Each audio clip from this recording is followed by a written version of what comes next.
চট্টগ্রাম থেকে কক্সবাজারগামী প্রবাল এক্সপ্রেস ট্রেনের যাত্রা বাতিল করায় স্টেশন ম্যানেজারের কক্ষ ভাঙচুর করেছে বিক্ষুব্ধ যাত্রীরা। সন্ধ্যায় চট্টগ্রাম স্টেশনে এই ঘটনা ঘটে। রেলওয়ে কর্তৃপক্ষ জানায়, চট্টগ্রাম থেকে প্রবাল এক্সপ্রেস বেলা ৩টা ১০ কক্সবাজারের উদ্দেশ্যে ছেড়ে যাওয়ার কথা ছিল, কিন্তু ট্রেনটি কক্সবাজার থেকে চট্টগ্রাম স্টেশনে এসে পৌঁছায় বিকেল ৫টার পর। নির্ধারিত সময়ের প্রায় ২ ঘন্টা দেরিতে আসায় ট্রেনটির ফিরতি যাত্রা বাতিল করা হয়।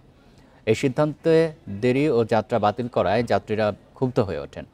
এরপর স্টেশন ম্যানেজার ও মাস্টারের রুমের সামনে বিক্ষোভ করেন তারা। এক পর্যায়ে ম্যানেজারের কক্ষ ভাঙচুর করে যাত্রীরা। রেল কর্তৃপক্ষ বলছে, যাত্রীদের টিকিটের টাকা ফেরত দেওয়া হবে। এখন পরিস্থিতি স্বাভাবিক রয়েছে।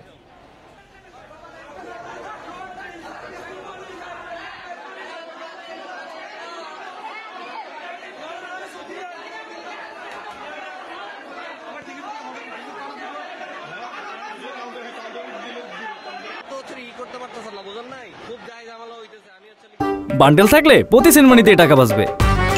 বিকাশ সেনমানি বান্ডেল কিনে জিতুন প্রতি লেনদেনে। এ বিষয়ে জানাতে ঘটনাস্থল থেকে যুক্ত হয়েছেন সহকর্মী আব্দুল্লাহ রাকিব।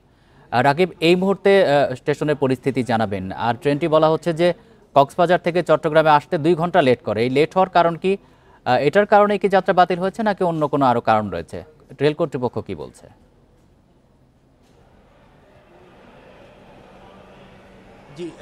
যে ঘটনাটি আসলে সন্ধ্যার সময় হয়, এখন স্টেশনের পরিবেশ একেবারে শান্ত বা নিয়ন্ত্রণ বলা চলে, কিন্তু এখানে যে ভাঙচুর হয়েছে সেই চিহ্ন আসলে দেখা যাচ্ছে। মূলত স্টেশন ম্যানেজারের যে কক্ষ, সেই কক্ষের দরজাটি ভাঙচুর করা হয়। তখন তিনি সেই কক্ষে ছিলেন না, কিন্তু ভেতরে যাওয়ার চেষ্টা করা হয় বিক্ষুব্ধ জনতা, কিন্তু তারা রেলওয়ে নিরাপত্তা বাহিনীর কর্মীরা সেটি আসলে রুদ্ধ করে। পরবর্তীতে কয়েকজন যুবক এই ভাঙচুরের কাজ চালায়। মূলত যে কারণে ট্রেনটি লেট, চট্টগ্রাম থেকে যে কক্সবাজার এক্সপ্রেস নামে সেটি সকালে ছেড়ে যায় 8:30টায়, সেটি 5:30টায়। সেই ট্রেনটি আসলে দেরিতে ছাড়ার কারণে সেটি কক্সবাজারে পৌঁছায় আসলে দেরিতে, যেটি 12:30 পৌঁছানোর কথা ছিল সেটি আসলে বিলম্বে পৌঁছায়।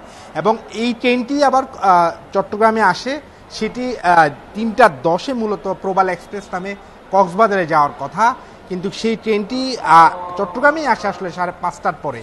ফলে যারা যাত্রীরা ছিলেন তারা আসলে দীর্ঘ সময় ট্রেনের জন্য অপেক্ষা করছিলেন, কিন্তু রেলওয়ে কর্তৃপক্ষ যেটি বলছে, তারা রেল বিলম্বে আসতে পারে সেটি তারা জেনেই তারা দুপুর 2টা থেকে টিকিট যেসব যাত্রীরা ফেরত নিতে চান সেটি তারা ঘোষণা দিচ্ছিলেন ঘোষণা কক্ষ থেকে। কিন্তু যাত্রীরা উচ্ছৃঙ্খল অনেক যাত্রী টিকিট ফেরতও দিয়েছেন। আমরা যেটি জেনেছি তথ্যটি যে 195 আসনের টিকিট বিক্রি হয়েছিল, কিন্তু অনেকেই যখন 2টা থেকে ঘোষণা করা হচ্ছিল যে ট্রেনের বিলম্বে আসতে পারে বা বিলম্বে যাত্রা করতে পারে, সেটির কারণে অনেক যাত্রী আসলে টিকিট ফেরত দিয়েছিলেন। গুটি কয়েক যাত্রী ছিলেন এবং সেটি তারা রেলওয়ে কর্তৃপক্ষ বলছে একেবারে সামান্য। সেই সামান্য কয়েকজন যাত্রী তারা আসলে এখানে আসেন, আসার পরে তারা আসলে কারণ জানতে চান, কিন্তু রেলওয়ে কর্তৃপক্ষ বলছে তারা যদি ট্রেনের যাত্রা বাতিল না করতো, এই ট্রেনটি রাতে কক্সবাজার পৌঁছাতে আসলে মধ্যরাত হয়ে যেত এবং পরবর্তীতে সেখানে আসলে আরেকটি বিশৃঙ্খল পরিস্থিতি তৈরি হতে পারত, এবং সেটির কারণেই তারা মূলত যাত্রা বাতিল করার সিদ্ধান্ত নেয়। এবং ইতিমধ্যে যেসব যাত্রী টিকিট কেটেছেন সেই টিকিটের সম্পূর্ণ টাকা তারা ফেরত দিচ্ছেন। এবং আজকে যেহেতু এই ট্রেনের যাত্রা বাতিল, ফলে কক্সবাজার থেকে যে ট্রেনটি রাতে চট্টগ্রাম আসার কথা সেই ট্রেনেরও যাত্রা বাতিল হয়েছে, এবং আগামীকাল থেকে যে নির্দিষ্ট সময় সেই নির্দিষ্ট সময় আসলে ট্রেন ছেড়ে যাবে। মূলত যে ট্রেনের যে যাত্রা বিলম্বে আসা এবং বিলম্বে যাওয়া, এটির মূল কারণ হিসাবে রেলওয়ে কর্তৃপক্ষরা বলছেন যে আসলে ইঞ্জিন সংকটের কারণেই এই বিলম্বে তৈরি হচ্ছে। চট্টগ্রাম থেকে জানাচ্ছেন সহকর্মী আব্দুল্লাহ রাকিব।